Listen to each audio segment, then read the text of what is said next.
Before we hear those first beats of your favorite theme song, we want to ask for your support. If Homemaker Chic podcast has become a comforting part of your week and encouragement, something you listen to while folding laundry, driving to work, or tending your garden, we'd be honored if you'd help us keep it going. Your Patreon support helps us continue creating conversations like this week after week, free for everyone to enjoy. If you'd like to join us, visit patreon.com/Homemaker Chic podcast. Thank you for being here. Now let's start the show. Ladies and gentlemen, welcome to Homemaker Chic podcast. We are rescuing the art of homemaking from the daily grind. I am Shay Elliott of the Elliott Homestead, joined by Angela Reed of Parisian Farm Girl. And we meet you here every Monday here on the podcast during our regularly scheduled season. Regularly. Also, we're recording really early in the morning today, and it's 2 hours more early for me. So I still am up like, I already have my party light going. I still have like that froggy morning throat where you haven't talked enough. Yeah, you know? I haven't had enough coffee. Yeah, it's not even 7:30 your time. Yeah. I'm sorry about my It's okay. camera. We have problems. It does it during my language lessons all the time. He's like, you must have a really expensive camera for everything you do. I'm like, actually, we bought these little disco cheapies. Do our best. We're just doing what we can. He's like, here. I'm really glad I'm not like a epileptic or, what's the, when they have to give you the strobe warning. Yeah. Yeah. You know, it's funny. We talked about this, but Angela and I talk about this on our own little calls about just the podcast setups nowadays are so elaborate and wild. And we're operating like it's 2007. I was going to say 2027. We're operating like it's 2007 over here, just filming in our mom's basements with our webcams. Party on, Wayne. Oh my gosh. Yeah. I'm always behind. I'm always behind on things. I'm okay with it. So good morning, everybody. How's everybody doing? Thank you all for your comments. There were so many this week, which is really fun. It's fun for us to be able to interact with you this way. And from the comments too, it sounds like you guys really enjoy listening to everybody else's comments as well. Cool. It kind of lets you know where people are at. So it's fun. But before, how are you doing? Everything good? Well, if I disappear during the show, it's because the smoke is pouring in my window. Yeah. So I just opened the drapes right before we started, audience, to get our lighting a little bit similar. And I'm still very yellow compared to Shay. But we're just in a smoke out here in Door County. Thanks, Canada. It's so bad. Darn it. We have like 1/16 of a mile visibility, maybe. I mean, it's really bad. Yeah. So We've I had can't imagine summers how like it is that too. further north. Yeah. It's really rough. Yeah. There have been so many fires here already this year. It's pretty wild. I already had a little visitor. I thought it was mine. Like, we're looking at each other. I'm like, who's at my door? Who's at my door? It's one of yours. I have to say something really quick. Really quick. I'm going to give like a little extra shout out to a couple sponsors. First of all, it's like the hottest it's ever been here for me since I've lived here for a decade. We don't have air conditioning. Thank you, American Blossom, for your beautiful, cool sheets because it's sweltering in my bedroom. And second of all, I'm obsessed with the Salt and Light by Sammy, Rosemary, and Sage Reed diffuser. Obsessed. I got one, and then I ordered 4 more for the rest of the house. I'm obsessed. They're so That's good. all. That's all. I have them in my bedroom. It's so fun. I have their like coconut, which is like so not my normal fragrance. It's coconut something. It's like a spray. Okay. But I spray it on myself when I've been having to work because it makes me feel like it's summer. You just smell like a pina colada. So I smell like a pina colada. I'm like, it's okay. See, a little salt summer, on your upper fine. lip. You'll be like, set. We'll see the sun soon enough. I was telling Angela before we started recording, if anybody has a solution to this, please send me it. I am genuinely, well, there's a lot going on, but one of the things I'm really trying to do is just to make sure that I actually exist in summertime. It's typically not a great time for either of our works. Right. People disappear for the summer, which means views and open rates and all that like unsexy stuff that goes on behind the scenes of All our that work. stuff we need you guys to do for us. We know you're busy. Well, that our businesses just rely on, right? Right. And so summer can kind of be a hustling time. So it can be a time where you're tempted to work more and play less, but that's not good for the human that exists behind all of it. So I've been taking my computer out, putting my swimsuit on and going and sitting out in the sun by the pool with my laptop so that I can answer emails or write or whatever it is. But the screen goes dark. It goes like, oh no, sunshine. And it like withers into the background. And even if your light is turned all the way up, it doesn't. All you can work. see is fingerprints. All you can see is fingerprints. Does anybody have a solution for that? Because it makes me very angry. Don't work. I know. I know. I'm like, it's the Holy Spirit. Right? And somebody's like, it's a setting on your computer. I'm like, nope. God said no. It's the Lord. God said not right now. Have you seen that meme that's like, Lord, why have you given me your hardest battles? And he's like, it's an email. Just respond to it. Yes. I've literally given you my easiest battles. You're my weakest soldier. Isn't that the truth? Golly. Sometimes I feel like that. I felt like that getting all the video and audio stuff on Spotify, which we still haven't fully figured out. But one of the comments is from Emily. Yay, the video is now on Spotify. So if you watch the podcast on Spotify, yay, we're really glad we've been able to figure that out and that Spotify's technology finally matched up with our abilities.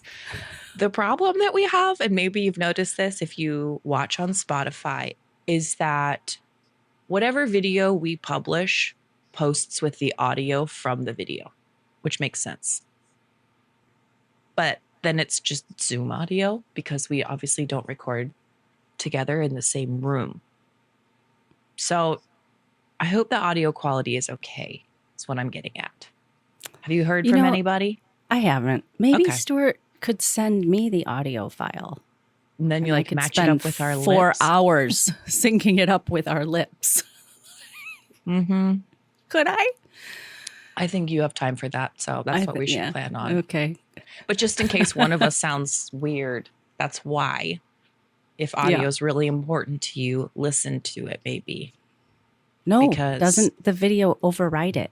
I know that's what I'm saying. That you have to go listen to it on Apple or go listen to it somewhere else. Isn't Spotify like our biggest platform though? I know. I don't know. All right, read some comments. Read some comments.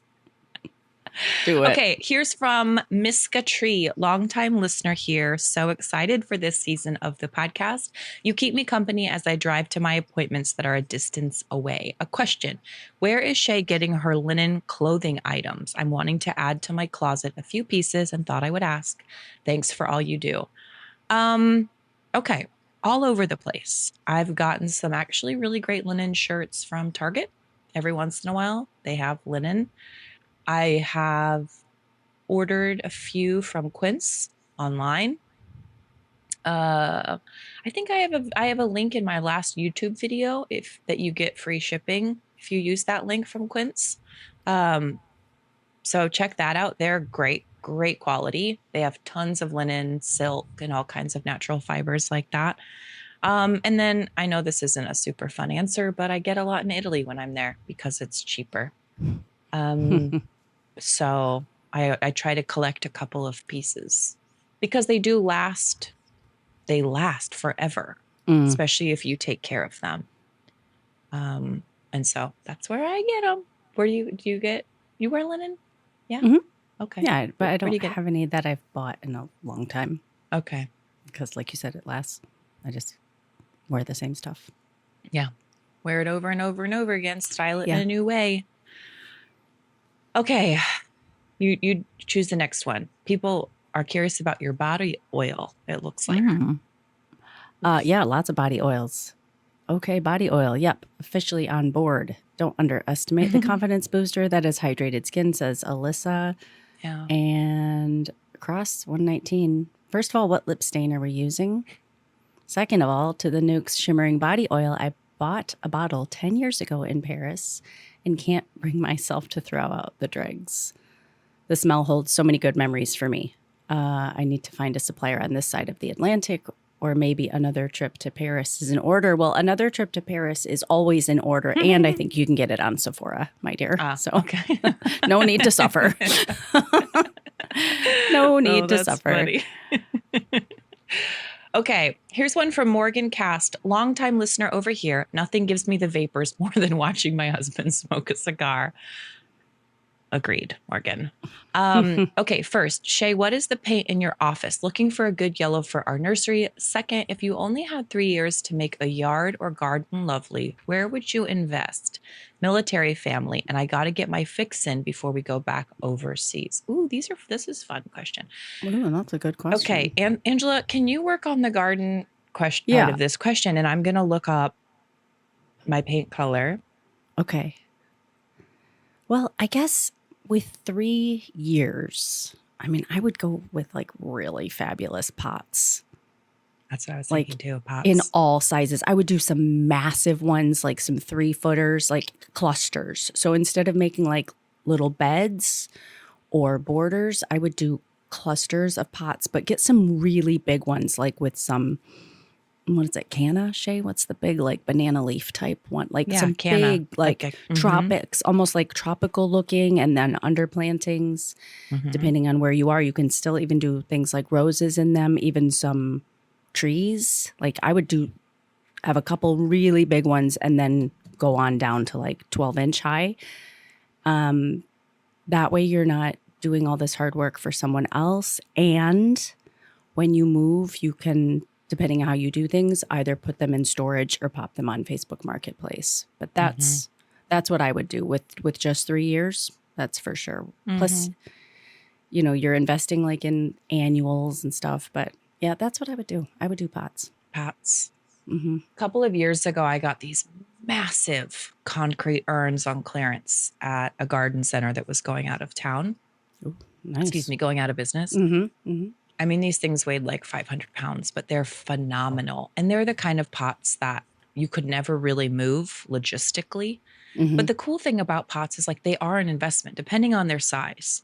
They are like the piece of your garden you can take with you when you move houses. And they give you so much manipulation because if you plant them over, but every year you can change them out if you want to. And so for a lot of years as my garden was filling in, I would just like strategically move potted things around because you could manipulate how things looked a little bit better.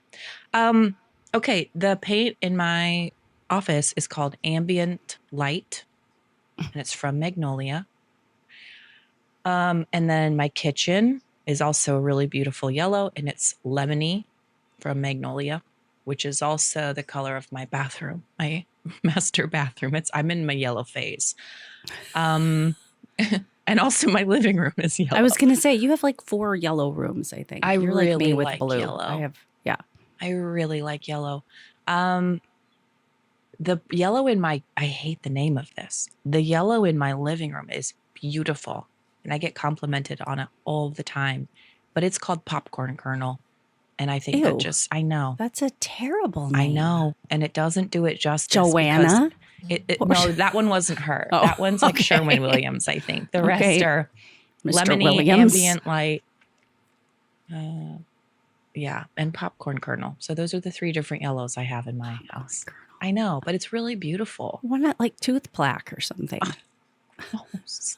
Popcorn kernel. I mean, I'm just saying it's just as bad. I know. Oh. Okay, here's a comment from Artemis Snowdrop. If you get it, you get it. It's not a top Sue Ellen. It's a bra. It's a bra. The braless wonder. Oh, that's funny. Okay, I wanted to ask you about this because we actually got a few comments about seasonal coloring. We talked about what we were wearing, how we make ourselves feel lovely last week. Okay.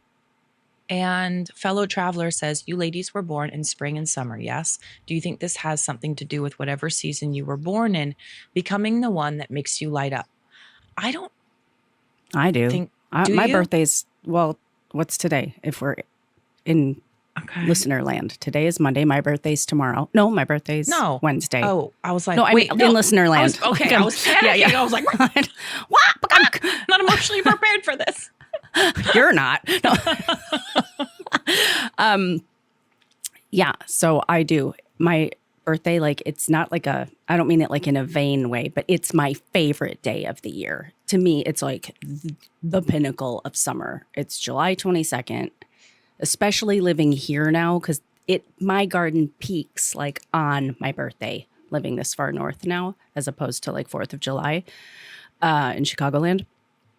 I love it. I mean, I love summer. And I do, there's that guy on Instagram that talks about like when you were born, like, and there's like legit research that he posts studies, or quotes studies.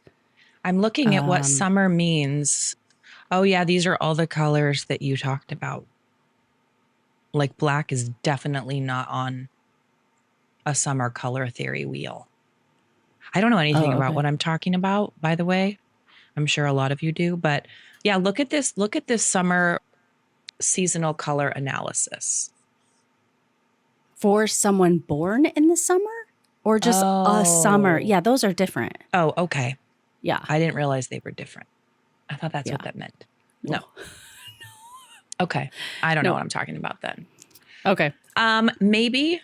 So years ago, oh my gosh, so silly. Years ago, I was introduced to this woman who she had a program called Dressing Your Truth. Oh, girl, you were all about it. It was so helpful to me. I was like, why? All about it. Why do I hate lace? Like I wear, it was popular at the time. And I remember trying to do it. And I was like, I hate myself in this. What? Yeah. And she was super helpful to me. She's like, this is why. This is what you should be. But it was based on certain physical characteristics, your natural hair color, your natural eye color and skin tones and things. And it was also a bit on personality as well. So she had like kind of 4 archetypes that she built. And it was super helpful. And I still kind of use it in a lot of ways. There was there was a company back in the day. I think I've talked about it before, like a Mary Kay like competition called. You're Beauty really Control. Quiet. Can you come up closer to your there, microphone? Right there. Is that better? Yes. You're listening to NPR. The Quiet Storm.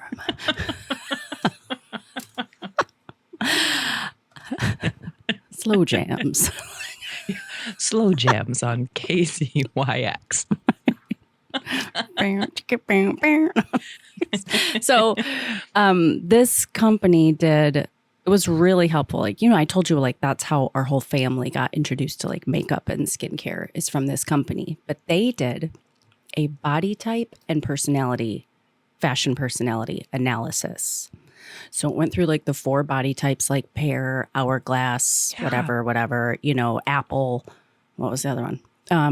And then 4 fashion personalities: dramatic, romantic, natural, and classic. Okay. And so like literally you took all your measurements and then you circled like what you like out of these 5 skirts, which are the 2 you'd be caught dead in, kind of a thing, right? And with your measurements, like it would say, okay, like the peplum jacket is not for you. Okay. You need this one, the double-breasted or whatever. I loved it. I did that when I was like 16, 17. I learned so much and none of it has changed. Like I am a classic dramatic. I love classic clothing with dramatic accessories or sometimes just dramatic stuff. They did like the drapes. So like definitely a winter with the dark hair. And like they divvied it up. Like if you had red hair, you were in autumn. If you had strawberry blonde, you were spring. So you're going to do like teals, oranges, browns. If you're an autumn, you're doing the darker shades of those. If you're a spring, you're doing like light robin's egg blue as opposed to teal. you know? And then they did the same with winter and summer. So the winter is like your jewel tones and the summer is the pastel versions of those. Okay. It's like pretty basic Pretty once basic. you got the hang of it, but very, very helpful. So very like the same thing. And that is like why I couldn't be caught dead back in the day in a floral Laura Ashley dress, because I am not a romantic, you know, like that kind of a thing. And you just feel like a clown. You feel like you're playing dress up. Well, like it's wearing you instead of vice versa. Yeah. Oh, I did that once. I got this Christy Dawn dress, which was like, No. I don't know, 6 years Those ago. It are was like too all the prairie rage muffin. or whatever. No. Yeah. And I wore it, and it was this kind of like soft tan color, and it had little flowers on it. And I put it on. I was like, I think we each had to wear one in a YouTube video. I don't remember what it was. Like 7 years ago. There's a YouTube video of me and I did like a chamomile harvest. So it worked, you know? Yeah. I gave it to a friend of mine and she like rocked it. And I was like, why? You know, it's just funny how we're different. And I would say, you know, I know we're kind of piggybacking on last week's episode, but if you don't feel good in what you're wearing, it's like you can change what you're wearing so easily. You can wear something else. Yeah. So it's like, it's not you. It's just finding out what works for you that you feel good in. Yeah. Now, ironically, you've got like a little Liberty floral action going on this morning. But look, I'm over. Yeah. It's graphic. See? So I'm like over, you can't see them, but I have little black shorts on and a black tank top. And so I've got this like kind of tailored structure, and then this is just not me. I'm in the sweatshirt I color my hair in, so the neck is probably all brown. And an old workout tank top that is like played out. I was gardening, before I came in here. Yeah. So I was sleeping. Okay. Can someone get Juliet a towel? Use what you can, She's stuck in the bathroom. I can hear her yelling. She's right across this wall. Oh okay, gosh, here's one from Meg Rue. I live in Louisiana. July and August are our survival type months. We're all wishing for cooler temps. Most ladies here are wearing what we call bag lady dresses. Long, thin, loose, sleeveless, collared dresses. Collared? Oh. No one has a defined waist in them, but it is the only comfortable thing. Or we're just rocking the off the fishing boat look. What is this? A Magellan? Magellan. What's that? Look it up. I need a Magellan to know. collared shirt and short sets.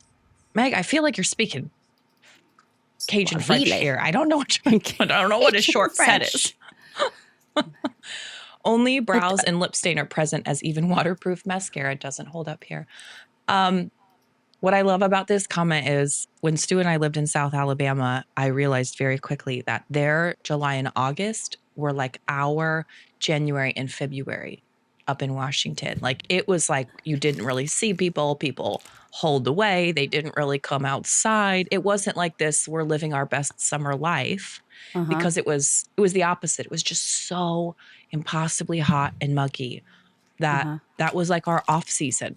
You know? Okay, Magellan is just legit a brand name. Oh, okay. Okay. Yeah. I love the thin and loose and sleeveless dress. That's a really popular look in southern Italy in the summertime. Typically linen, but like no waist, just cute little sandals. See the one I wore to Harry Connick the other night? No. The sardine dress I wore to Harry Connick the other night. Oh, no. That was so comfortable. Yeah. Okay. That was a sardine dress? What do you mean a sardine it's like dress? they're trending. They're like, they have sardines all over them and like font. Oh, very Dolce & says Gabbana. Like fresh, like super, super Positano or whatever. Yeah, like, Dolce very, very fun. Yeah. They're fun. It's a knockoff. Okay. Anyways, they're going in my shop if you need one. Okay. I do need one, obviously. Little shameless plug. Okay. But very comfortable. Okay. Here's one from B. Great chat, ladies. I'm coming around to the thong bikinis, though. Don't forget, bikinis were banned on many beaches for a time, and women still have to cover their faces in some communities. Letting people express themselves is lovely. Hoop earrings, red lipstick, or a thong bikini. B, I love you. I disagree. I'm sorry. I think there is a normal limit to how people should express themselves. How much? This is how much Stu's, butt cheek we're showing. this is Stu's mantra in life. It's like, can just be normal. Ooh, what was that? I didn't hear anything. About blew my eardrum out. Be normal, be normal, be normal. Like, not showing off your entire naked body to strangers is normal. It was until a point. Yeah. Yeah, exactly. It's also normal to not have to cover your face. So like it goes both ways. Word. You know what I mean? Just be normal. Okay. But first time commenting. Okay. Oh, sorry. Clovely. First time comment. See lovely. See lovely. Oh. Maybe. Okay. I don't know. I got my glasses on. It's hard to read the stupid computer. First time commenting, but long time listener from Southeast Queensland, Australia. I look forward to your podcast more than anyone else's every Tuesday. Ooh. Gotcha. I feel like you're a couple of friends I get to tag along with for an hour. Currently, I have a 4-year-old, 2-year-old, and 5-month-old. Get it, girl? I love coming here for some encouragement and a laugh. We just bought 6 acres and will soon be neck deep in homeschooling, gardening, and a bit of homesteading, continued homemaking, etc. Thank you. I love that. I think that you Those might are be our some- only Australian listener. I doubt it. I've looked at the metrics. Oh, yeah? Yeah. I hoped that there were just like a ton of listeners somewhere in Italy where we could be like, hey, listeners, we're coming to Italy. Coming to say hi. I did get 3 email requests this week, Angela. I didn't tell you this, for you and I to do like some sort of gathering instead of going to Europe, do some sort of homemaker chic gathering in the United States. Okay. Let's put that out there. Okay. There were just a lot of comments this week. So if we have time at the end, maybe let's circle back around to more and more and more, because yay, fun. Thank you guys for those. That helps the show so much. We really appreciate it. Spotify sees you as interacting with the show when you do that. And so they think, oh, well, if people are interacting, other people may want to hear, they suggest it, they share it. And so it's super helpful to us. So thank you for that. Today, this season on the podcast, we're making it lovely. And I always am so glad that it resonates. You guys email us and leave comments letting us know how the current theme resonates with what you're going through. And this this feels very relevant to mine and Angela's personal conversations that we've been having. So today we want to talk about making summer food lovely. Let's go back into the kitchen, homemakers. Let's do it. I think we should take a quick ad break. Okay. And then talk about my refrigerator. Okay. If you're like us and you love having tangible beauty in your hands, Homemaker Chic would love to invite you to enjoy Homestead Living Magazine. This is a premium print magazine created for people who want to build practical skills and create a richer home life. They cover topics like gardening, cooking, food preservation, herbal remedies, homemaking, and more. The magazine is designed to be something that you can slow down with, something that you can share and savor and return to again and again. With an annual subscription, you get 6 beautiful issues of this magazine delivered to your door for just $49. And as a bonus, as supplies last, Homestead Living will also send you a bonus issue featuring yours truly on the cover, which is a $15 value and free shipping. There's something so special about sitting down with a beautiful magazine and a cup of coffee. The world moves slower for a minute, and I think you'll really enjoy having this fantastic magazine in hand. It is chock full. Visit homesteadliving.com/chic. Do you know how frustrating it is to wake up hot in the middle of the night? That's one of the reasons I've been loving our sheets from American Blossom Linens. They're made from natural cotton and they stay so much cooler than a lot of the bedding I've ever used. Now, I have the white ones with the navy blue piping. They're beautiful, but they've made such a difference in how comfortably I sleep, especially during these warmer months. If you're ready for a better night's sleep, head over to American Blossom Linens and use our code HOMEMAKER2026 for 15% off. We don't want to stop our quality products at the foods that we eat. Our skin is our body's largest organ, and as such, we should treat it with care and luxury. Luckily, with Tubes & Co. organic skincare and makeup, we can have both. This isn't your normal natural skincare. Emily and her team have done a fantastic job at using transparent ingredients without chemicals or fragrances, but ingredients that work. So whether you're looking for natural makeup like foundation or mascara or lipstick, or skincare like reparative serums, and my personal favorite, their new vitamin C serum, Tubes & Co. has what you need to support your body and your skin. I would highly encourage you to visit tubesandco.com/HMC to get 25% off your first order as a first-time customer. And while you're there, read some of the reviews. The verdict is in, and tens of thousands of women around the world have been able to keep their bodies free from harmful chemicals and build beautiful skin in the process. tubesandco.com/HMC. All right. Tell me about your refrigerator. What's going on? Well, we're going to take the cooler down. Okay. In the garage. So okay. we have this walk-in cooler, and it's just, it served Thank you us for well. your service. Thank you for your service. Ma'am, thank But you for your service. Now you are covered in mold, and I have a new Suburban I want to park in my garage this winter. So coming down. It's just bad. Yeah. I mean, it was great. And I don't even want to talk about it, but like this fall, there will be one less child in the house, and it's just too big, and it costs us a lot of money. Our electricity is nothing like yours. We pay $600-700 a month for electricity here. That's so just wrap your head around that, Shay. So expensive. And so God. I'm sure the air conditioner chugging away in the summer does not help. So I am going to go to like a restaurant supply house website and just get a huge, like double wide glass front, because I do like to be able to see inside, fridge. Yep. That I can spray down and no cats can get in. Yep. So. Yep. I love this. We haven't talked about this. We're doing the same thing. Are you? We are, because I didn't know that. Back in the day, we were butchering 50 broilers, and we were butchering our lambs at the house, and we needed a place to do this and do that. And look, things change. I know this makes some listeners really sad, because they're like, but we liked you when. And that, because that's where they're at right now.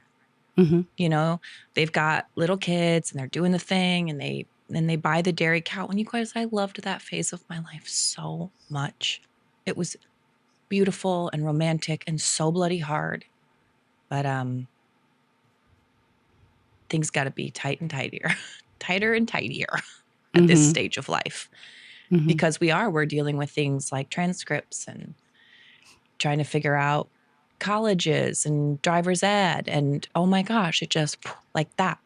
And a fridge, a tidy fridge might seem like a really silly thing when you've got these big life things going on, but it's because you've got these big life things going on that you can't really deal with the moldy fridge. Right. And so, you know, there were aspects of like the child rearing and stuff that had like a hot mess element to them. And I didn't really mind, like my big old Suburban, and it's rusty and it's just full of junk. Sippy cups and diapers and wipes. Yeah. And even now, just still, you know, mugs and whatever. But like I got a new one, not new, but like I got a new one. And I'm actually making a payment, which I haven't done in forever. And I'll be darned if this thing is this is my navy blue Suburban that I've been shopping online for 9 months. It just got delivered on Sunday. It's so beautiful. It's a 2017, which is like the newest thing I've ever owned. Like, amazing. And I'm parking it in the garage this winter.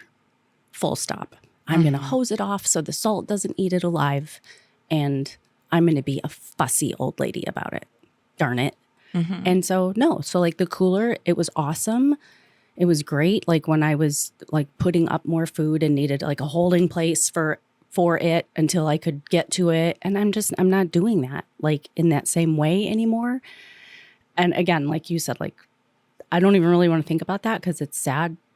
it indicates other things changing. I don't like that, but I am really excited to have this new thing I get to care for, and I can't have a walk-in cooler and a clean Suburban that doesn't get rusty in the first year.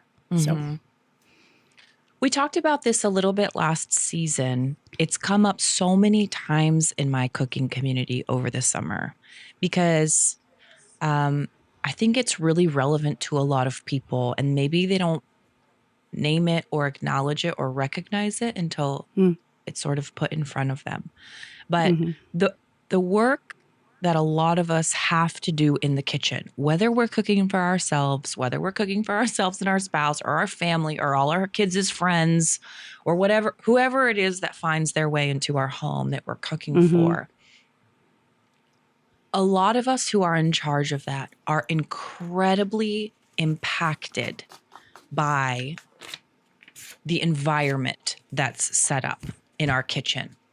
And what I mean by that is if there's sinkfuls of dirty dishes and things are disorganized and you can't find your honey and the yogurt spilt over in the refrigerator, right, and there's something caught on fire in the stove because you haven't cleaned it out and you don't have any mixing bowls that are the right That's size never for what happened you to me. need. And like stuff is shoved away. Your 9x11 pan is kind of broken. Wow, you guys, start there.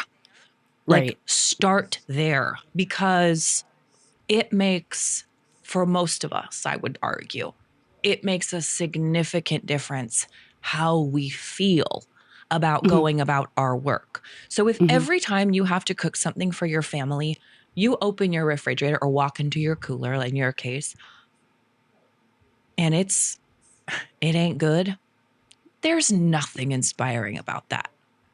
Well, I've talked to you about how it's not quite the same, me wanting to prepare food for my family like it was maybe 8 years ago. And like, yes, things change. And like part of that is like I have some kids that got pickier as they got older. So that's not fun anymore. I can't just like put down all this interesting food because I have people that are like, yeah, no, I don't eat risotto. No, I don't eat quinoa. No, I don't like smoked salmon. No, like, great. But yeah, it's got to be, it's got to stay. Yeah. It's gotta stay then good. I'm in the same position. I now have 2 dairy-free people. Stuart and I can't eat potatoes. The menus have changed. They naturally change. When you can't use butter, I'm learning all kinds of things. Okay. Right. Take whatever those things are for your family, take them into account. You guys, I've been cleaning my kitchen like a mofo. And it's not because I want to spend all that time cleaning the kitchen. It's because the demands are high. They just are. So when you walk into a kitchen, at the very least, that is equipped, your work is easier. It is easier. Even if you have to make somebody their own little special version of something, or you make something for the family and then picky eater gets to come in and make some scrambled eggs or whatever. Okay. Right. But I just don't think you can underestimate the value of setting the stage for the work that you need to do. On YouTube a couple of weeks ago, I shared like a little built-in transformation. I think I talked about it here too, but like I ripped everything out of my built-in pantry and I basically made it pretty, and I found other spots for the functional pieces to go. I got really, really down to the nitty-gritty about, okay, what do I use enough to justify having it in here? Like this needs to be something, all this stuff that's going to live in this pantry needs to be stuff I pretty much reach for every day. Things like honey, salt, olive oil, maple syrup, et cetera, et cetera. I don't need my rye flour there. That can live downstairs or wherever in the freezer somewhere else, because I just don't need it that often. And I made it beautiful. I put all my cookbooks on the top. I painted it for starters so it wasn't nasty, because it was. I treated it for spiders and pantry moths. Then I put all my cookbooks on the top shelf. I put a big, beautiful copper pan on the second because it just looked beautiful. I put all my ceramic, my beautiful like pottery plates that I serve on the next one, and then put a little cafe curtain up to hide all the spices and stuff, but really easily accessible. Cool. Everyone's happy. Mm-hmm. Everyone's happy because you walk in and you see beauty and you feel like clarity. You feel joy and loveliness before you have to begin chopping your billionth onion for your life. Right. For your life. I overhauled my island last year and a half ago, maybe. All new jars. I got rub and buffed my Lazy Susans. So they weren't like clear plastic. Yeah. I cleaned them all off and made them gold. Yeah. You know? Yeah. Yeah. Just got like I have like an old hardware store parchment paper like thing that I can got that all cleaned up throughout the cookbooks I'm never going to look at again. I did the same that just thing. Have bacon grease on the edge of the pages. And everything is right there. My kids cook all the time. Everybody can just go reach for the whatever. The Pyrex, I keep like the measuring cups down there. It's like on the back side of, so when you walk in the kitchen, you see like the front, and that's where I have like my Dutch ovens and my cookbooks lined up. So it kind of looks nice. And then the more utilitarian stuff you wouldn't really ever see. I put some like puck lights to the top so you can like hit the light and actually see it's it. Illuminated. Yeah, actually see it. Yep. Kind of cozy at night. Yeah. Yep. I think that's a part of it. Massive difference. Massive. If you're in the slogs right now, that's where I would invest my energy first and foremost, is like genuinely create a space you want to cook in. And like, I know, we try on the show to not be like, go buy this, go buy that, But if you've been married for a long time, if it's a long ass time, pardon me, since you had a bridal shower, it's okay to just go to Williams Sonoma and get some new spatulas. You don't have to use the same mangy crap for 25 years. If you need a new toaster, because yours is just beyond cleaning, just go get a new toaster. I did this when I was cleaning out my pantry. I had like over 20 years of marriage have collected all kinds of different baking dishes, like 9x13 pans. Okay. But because they were all different brands and all different types and some of them were different sizes, they didn't like stack. They weren't nesting. They were nasty. I donated them to Goodwill. I cleaned them. Don't worry. I donated them to Goodwill. And I bought a pack of nesting Staub. Like, here's your 9x13. Here's the next smallest one that sits inside. And here's the next smallest one that sits inside. Nice. And you know what? If you need more than one, go get aluminum and have a nice Thanksgiving. Like, really, realistically. And it's, I'll tell you what, every time I get those out, I feel pleasure. They're white. They're beautiful. They're in great shape. They nest. They fit up in my pantry. I put them down like 4 shelves where I can just casually get them instead of having to pull a chair over. They're heavy. And like lift the whole thing down and try and fish out the one I want. Like, oh my gosh.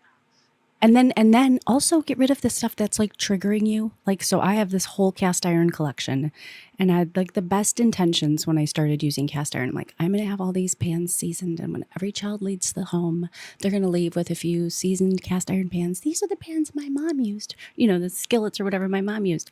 Well, some of them are smaller, like stupid. And my kids grab them and they fry themselves eggs or whatever. And then what happens, Shay? They put them in the sink? No, they flop over. The egg drips onto the top of the stove. Like they're too small for children.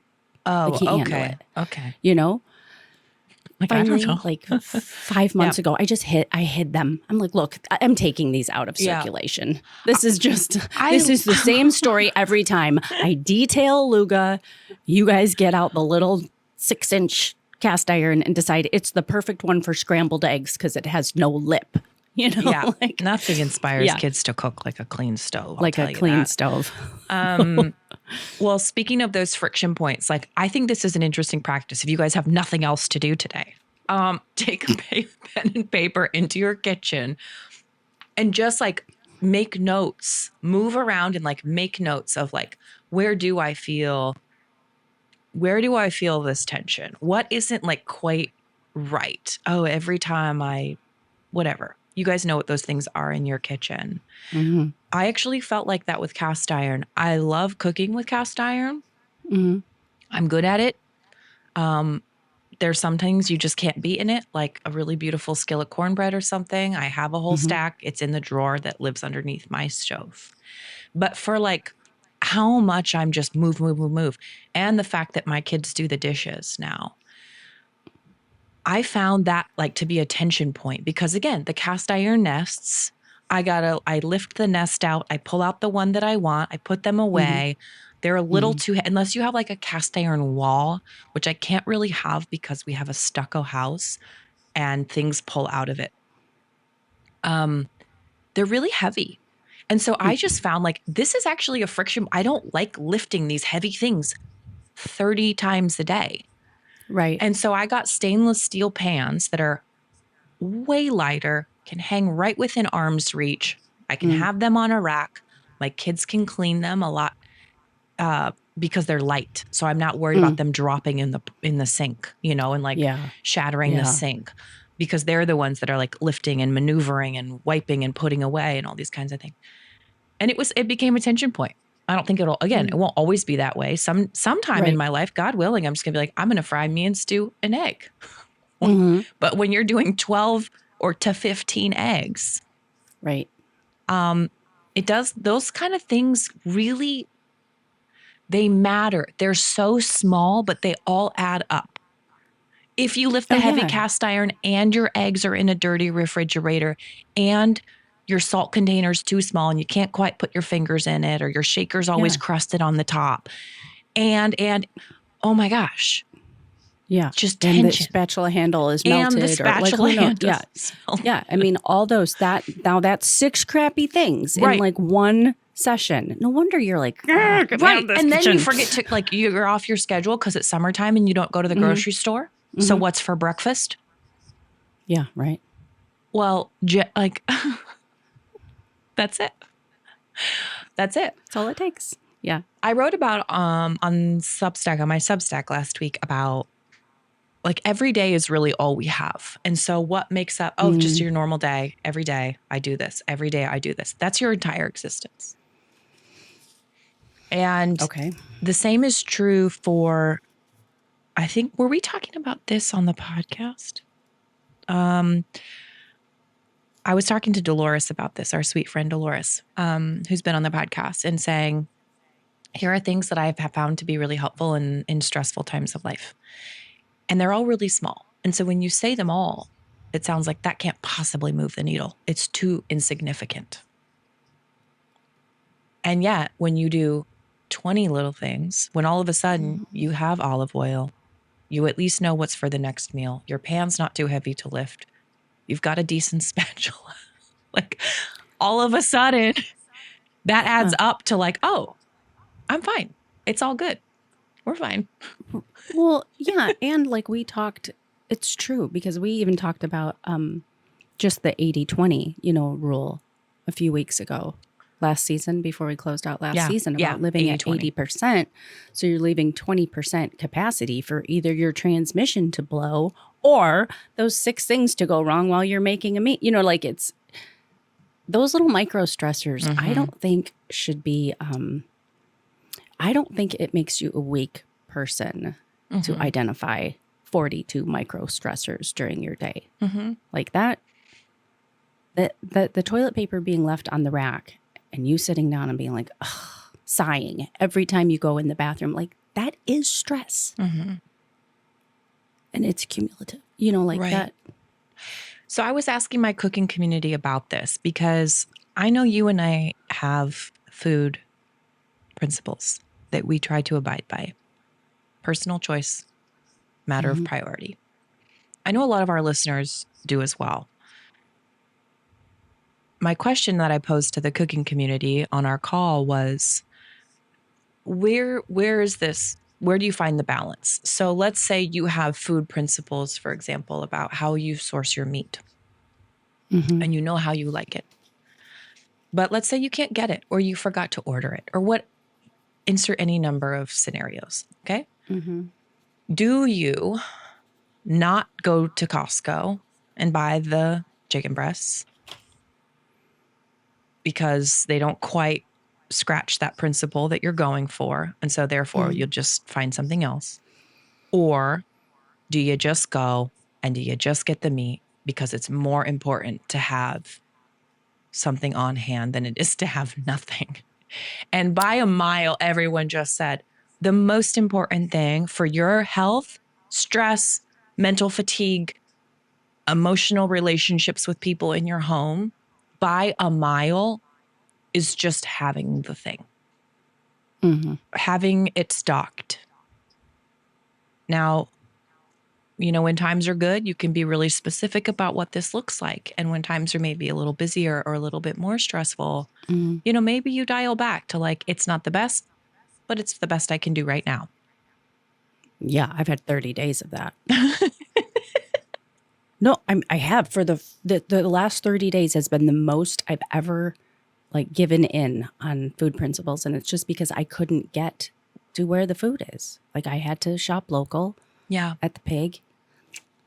And I had to. Yeah. So I'm like, okay, so I'm going to buy the Amish chicken that says all natural.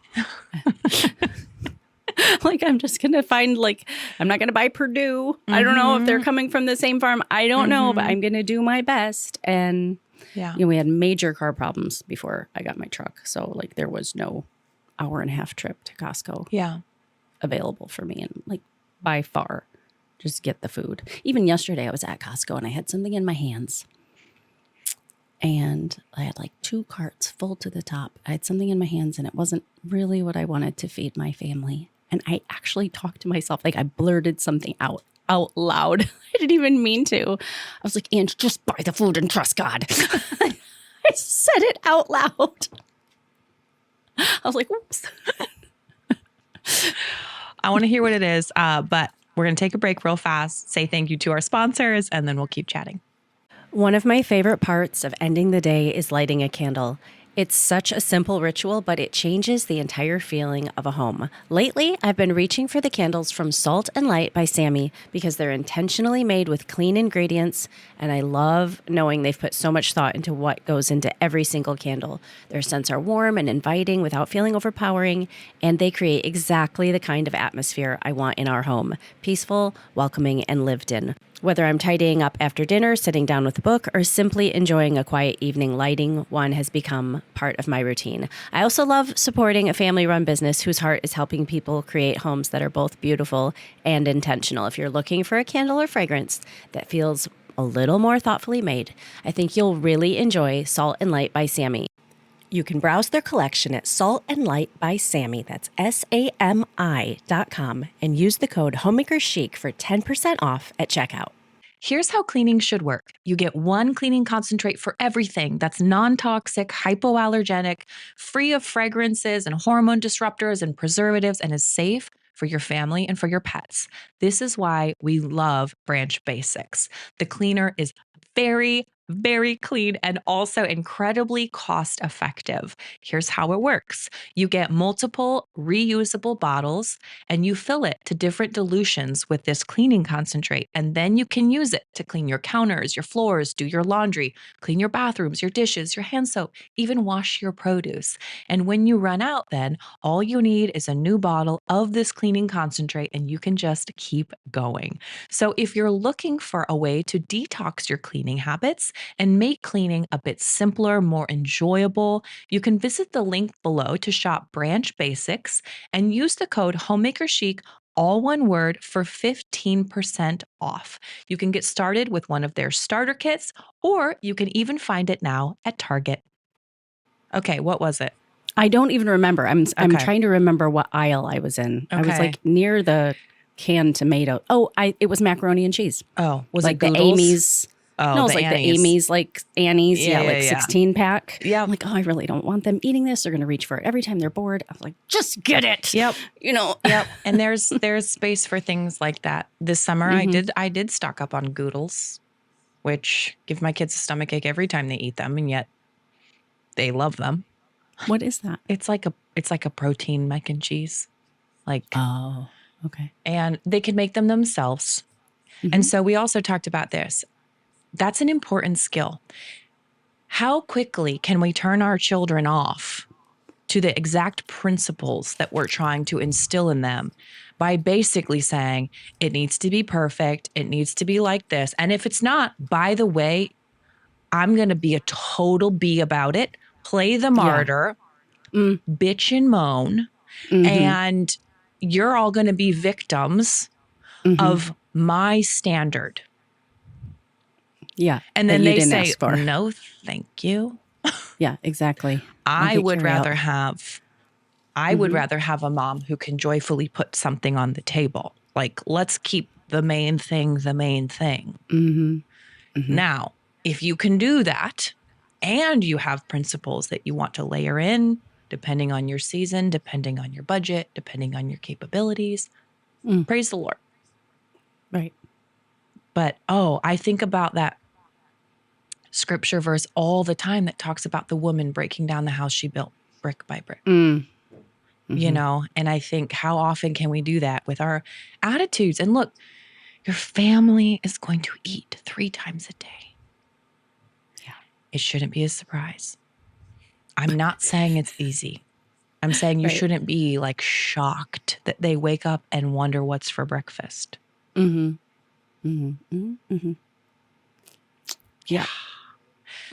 I found a fun thing to do in summertime. I love making sourdough bread, but I'm going to be honest with you guys. It's not a sourdough season for me right now. It's just not. And I didn't make bread or anything for a long time because principles and all that, right? And then I thought, who are you hurting? You're hurting your family. They just want some bread. And you're hurting yourself. You're making this way more difficult than it needs to be. And so I started 1,000 years ago. I wrote a cookbook called From Scratch, and it has this recipe in it called Eat, Drink, and Be Merry bread. And it's like a really small amount of yeast that you ferment overnight and you bake the loaf. Well, I've been quadrupling this recipe, and I'll remember to put it in the show notes so you guys can snag it. Okay. I've been quadrupling this recipe using just a organic all-purpose flour, a little bit of commercial yeast, and I mix it together, or my daughter mixes it together, and I put it in a big plastic tub and I put it in my refrigerator, and it can sit in there for like 2 weeks. And every time I want to bake bread, I just take out like 600 grams of it, which is like kind of a standard loaf size. And I don't heat up my Dutch oven, and I don't do anything fancy. I put it in a loaf pan and I make a little loaf, like artisan bread. Cool. And it makes it possible. And I think that would be my encouragement to our homemakers. Like, what makes this possible for you? I haven't made sourdough in months. I've been making just the recipe on the back of the organic Costco bag of flour. Or I have a kid do it. We need bread. We need bread. I think there is the issue of quantity, which everyone who listens is going to be dealing with this in a different capacity. A different way. Sure. My kids will punish a loaf before lunch. They'll be like, oh, fresh bread, give me a slice. And everyone takes 2 slices and then the loaf is gone. And so typically when I make sandwich bread, like a soft sandwich bread, I have to make 4 loaves at one time. And that will last me for 2 days. So that means making 4 loaves 3 times a week. So you can see how quickly the math. Maths. Okay. We're trying to keep it lovely. So we need to thank some sponsors. Really, we did. We just did. Don't we have 2? We did. We did 2. Oh, wait, Dad. Hello. Okay. What? Are you serious? I only wrote 1 down. All right. Yes. I believe you. Okay. I think we've actually covered a lot of ways to make it lovely. Like identifying those things that aren't lovely in your kitchen. Setting the environment up so that it can be lovely. That doesn't mean your kitchen's perfect, because no kitchen is perfect. Unless I tell you what I did. Okay. I did something. Okay. you guys make a lot of garbage. Somebody tell me that their about family. I don't want to talk about it.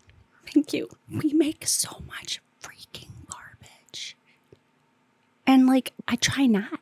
I don't want that. It doesn't matter. It doesn't matter.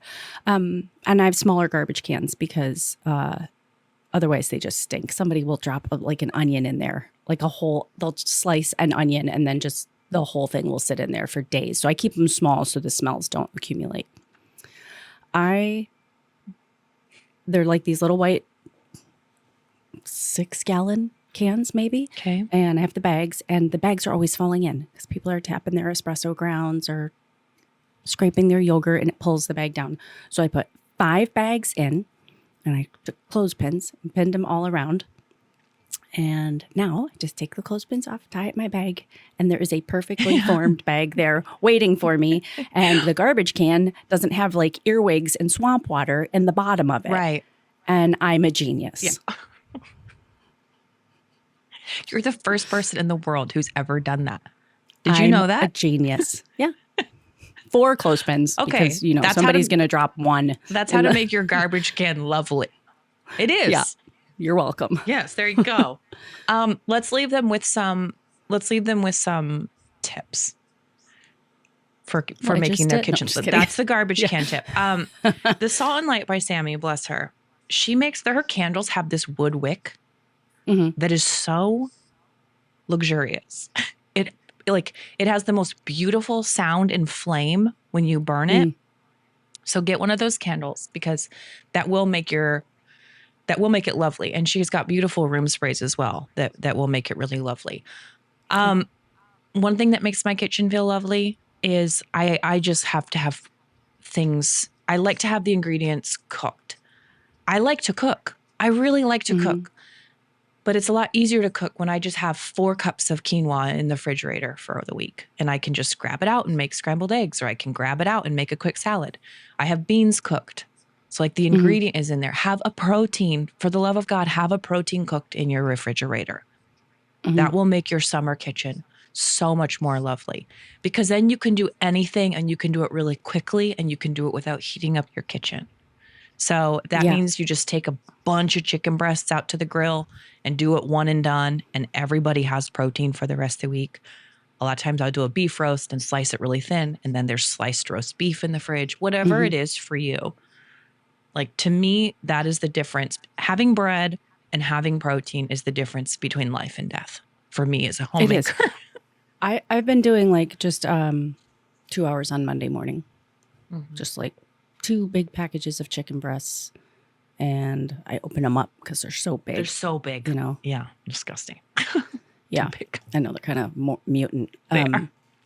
But it makes it look, and then I'll put them in tin foil and put half in the freezer. Then I don't have to worry about them turning, and then there's half available. Then I just get one out the night before, and then there's protein. It's like you said, the protein and the carb, if it's done. Yep.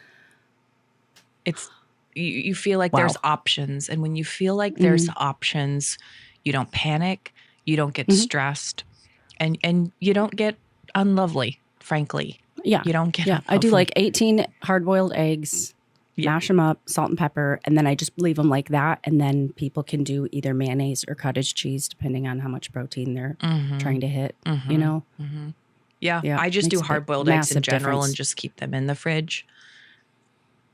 Because again, when it's lunchtime and you just can't, you don't want to be able to go and grab 2 cooked eggs and like little thing of sauerkraut, little scoop of cottage cheese or whatever. There you go. You know what those foods are to you. Right. And so I just think, man, it can get so complicated. It can get so waddy. It can become this big, huge, overwhelming thing. Who has a whole day a week to devote to food prep and kitchen detail? I don't. Yeah, no way. I don't. It's like everything I can do to mop my floor, which is happening like once every 3 weeks right now. It's really bad. Seriously, right? It's on my list today. but food and a clean tea towel, etc. A big, big, big difference. So it's fun to do an episode like this and then come back to the comments. So leave comments. Let us know what this looks like, because then we can share that with the listeners next week, which makes it fun, makes it community. And selfish plug, not selfless. I'll do it for you. Thank you. The love. Thank you. Join Shay's cooking community. Honest to goodness, you guys, this is a space in our lives where I really think we need constant inspiration. And if her photographs don't inspire you, you're dead. So she's developing these recipes every single month. She's photographing them. She's videoing tips on how to do them. And her website has like an inventory of recipes that will blow your mind. Like, just do it. It's funny because the link is in the show notes. There you go. It's funny because a lot of our cooking community members are really, really competent cooks. They want to be a part of a place where that matters. They want to ask questions. They want to share victories. They want to just not be alone in their work.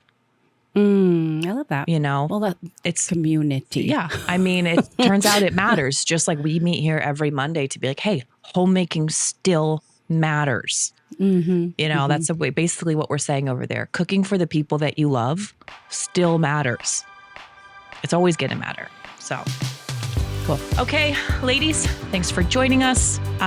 Send us pictures, leave us comments, share the episode with somebody that you love. And thanks for supporting the show in all the wonderful ways that you do. We'll see you next Monday. Cheers. Cheers.